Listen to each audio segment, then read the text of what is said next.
Hello and welcome to this demonstrational video for the Simple Project Tracker. This is the spreadsheet that you'll receive should you purchase it.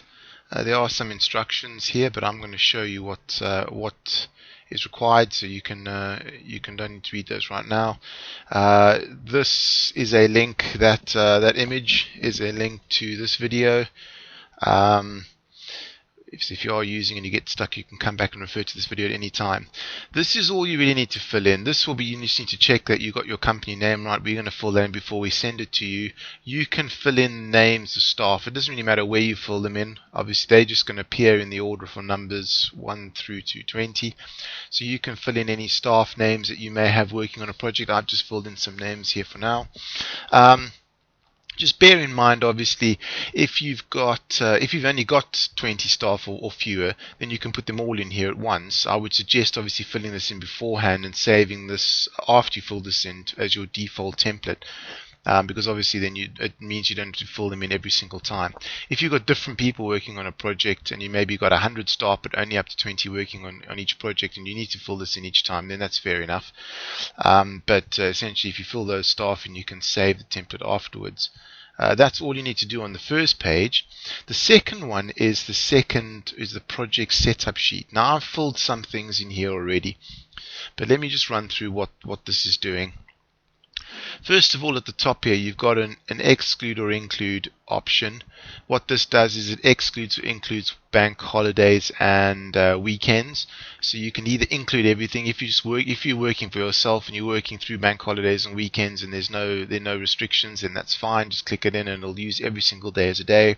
If you select exclude, then what it does is it excludes any bank holidays or any weekends. You do need to fill the bank holidays in down in this column.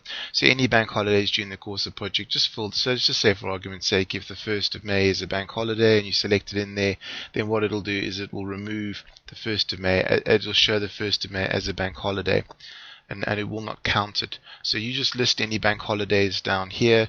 You can also list any days where you may be closed or you might not be working for some reason. You can put those days down there. Alright, task number. Just give the task a number as you go down, as you add more tasks. You do have up to 60. You can put in 60 tasks. But let's just start. I've just put in a few, so you just number them as you go down. Task name. Give the task a short name, and then a description. You can put a longer description as to what the task entails. And then this is the important thing here, is the number of working days. Now, the number of working days is obviously to complete that task. This is assuming that you need to finish one task before you can start the next. Sometimes you may have tasks running simultaneously. I'll show you what you can do there. But this is assuming that this is one working day after the previous task has in fact ended. So this is just going to tally up those days and tell you how many working days you need to be working on this project. Here you can see they're not working days, which means task 8, 9 and 10 are all going to be due on the same day, because that one's 2 days after that, and then those ones all on the same day. So if you do have 3 or 4 tasks, you think, well, they don't take a full day, you can lump them together and give one of them an assigned number of days and then the other ones just zeros. Just make sure that you'll see later on what I mean by this, but the one excuse me, that you give the number of days, make sure that is the one that's most likely to be completed, because in the next spreadsheet, which I'm going to show you, you're able to eliminate some of these tasks, and if you eliminate some of them, those days fall away. So if they were to eliminate that one, all of a sudden those ones would be on the same date as task 7, and it wouldn't quite work out. So make sure you give the one that they're most likely going to keep as the one with the number of days. If you do want a more elaborate project schedule where you're actually tracking each task and they're running simultaneously by different people and they're all dependent on other people finishing or not finishing, there is another project schedule which you're able to find on in our store which will accommodate that. But this one's a simple one, as in the title, so each one's just the number of days after the previous task that it's going to take. Once you fill this one in, as per the other one, you can actually, I would suggest, if you've got a list of tasks that you run through, because I mean everyone's got a process that they work to, and if you don't, you really should get one because it makes things a lot easier. So if you've got all your tasks that you want to fill in, that you want to pre-fill in, and then save this after you've done that This doesn't necessarily need to change. You can have a default thing once you've got the save with all of these with all of these details in, and you're able to edit each job as you go along. I'll show you that in a second. So it makes sense to fill this in first and then save it. Put the entire years with the bank holidays in here, and then the next year put the next year in. I think that, and then save that, and then it doesn't mean you don't actually have to come and update the sheet each time. The other thing that you can do is over here, how many working days before the task due date should it become active. You'll see what that is in a second, but you can select there how many days do you want the task to be active for, because it's going to show as a future task, and then it's going to show as active, and then obviously if you don't complete it in time, it's going to show as overdue. So this will allow you to put in how many days you want it to be active for. Then this is the actual sheet. So you could in fact hide these two by right clicking hide, and then you can go to review and you can say protect workbook and put in a password, and then if you've got giving this to staff, they can't actually open these two sheets, they'll be hidden from them. Just remember that password, because there is no you cannot retrieve that password anyhow. You're going to have to remember it. This is the actual sheet where the project schedule takes place. Now this will all the red squares will automatically populate. All the green ones you need to fill in. So I've already put in a start date, a required end date. So if the client has given you an end date or you've got a target that you're shooting for.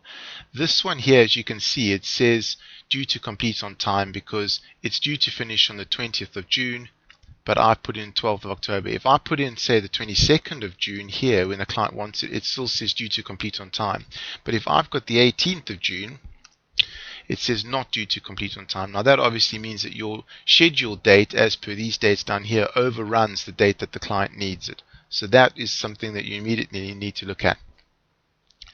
These little things over here, what they do is they show your tasks, the number of tasks being completed. I'll show you there in a second, and the time. So as long as this left one is more green than the right one, that means that your tasks that you've done are ahead of the time. If the green one starts to go up higher than this green, then what it means is that you're actually a little bit behind on your tasks and you need to catch up. Sometimes, obviously, depending on if there's a long task and it's due the next day and you've done some of it, it only obviously registers as being done once you click a completed date. So you might get the time going a little bit ahead. Don't get too worried about that. Rather just look at these colors down here. I'll show you that in 1 second.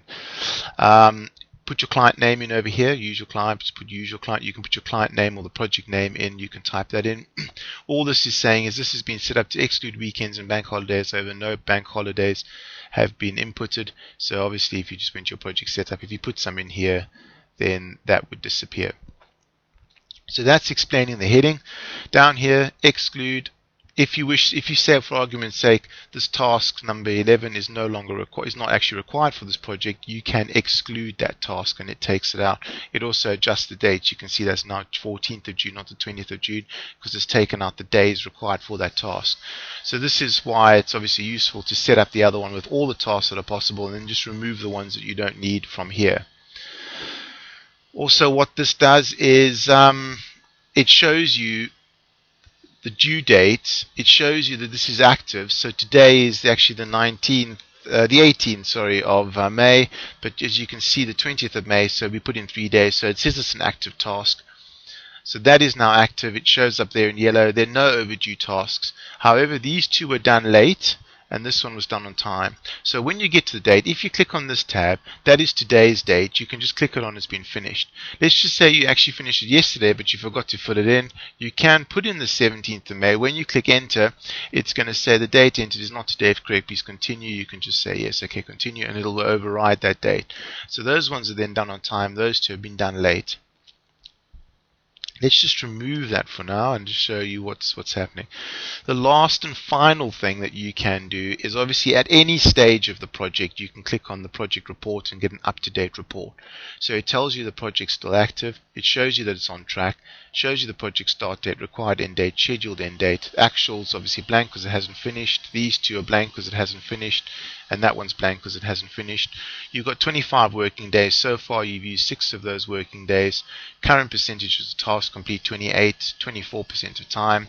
Is the scheduled end date before the required end date? Yes, so that's a tick. So that gives you anything in green or anything in amber is just to keep an eye on. Anything in green is good. If anything comes up in red, that's when you've got a problem.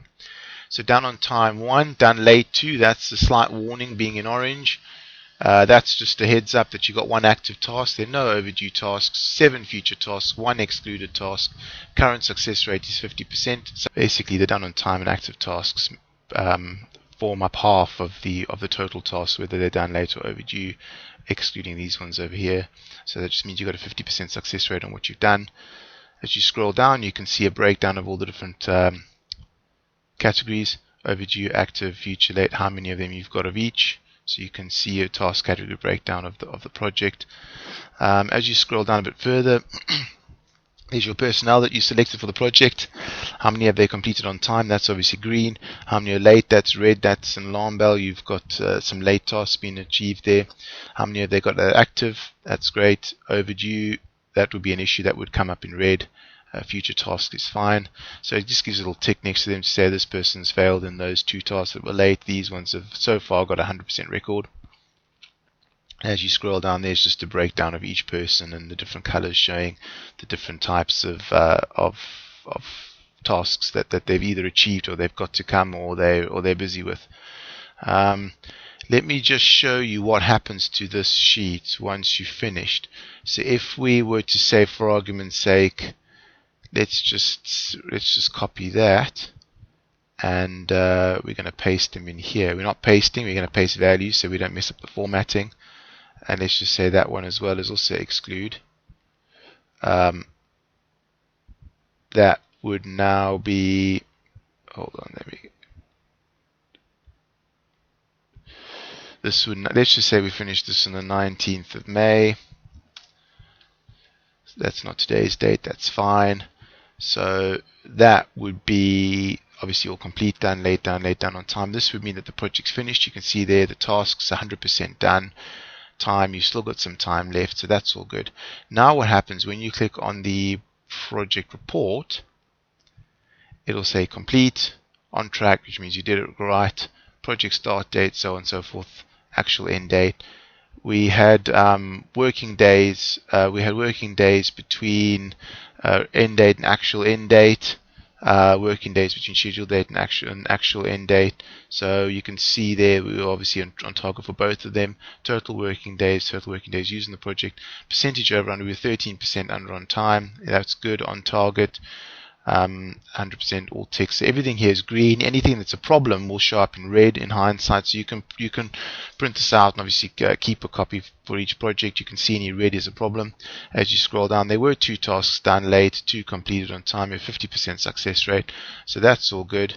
And as you scroll down a bit further, you'll be able to see personnel breakdown.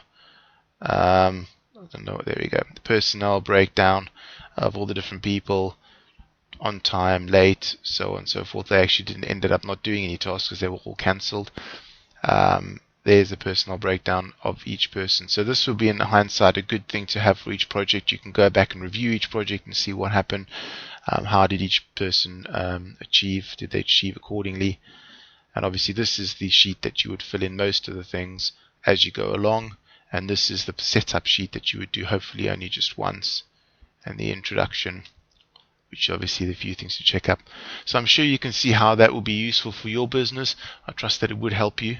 If you got any, if you like this but you want something a little bit more custom made, please do contact us because we do custom spreadsheets like this. Otherwise, if you think that this will help you, please do go ahead and purchase it. And if you've come across any errors or anything wrong with it or anything that you suggest for us to do as a standard upgrade, please do let us know. But otherwise, we wish you all the best with it. And all the best with your business. Thank you very much. Goodbye.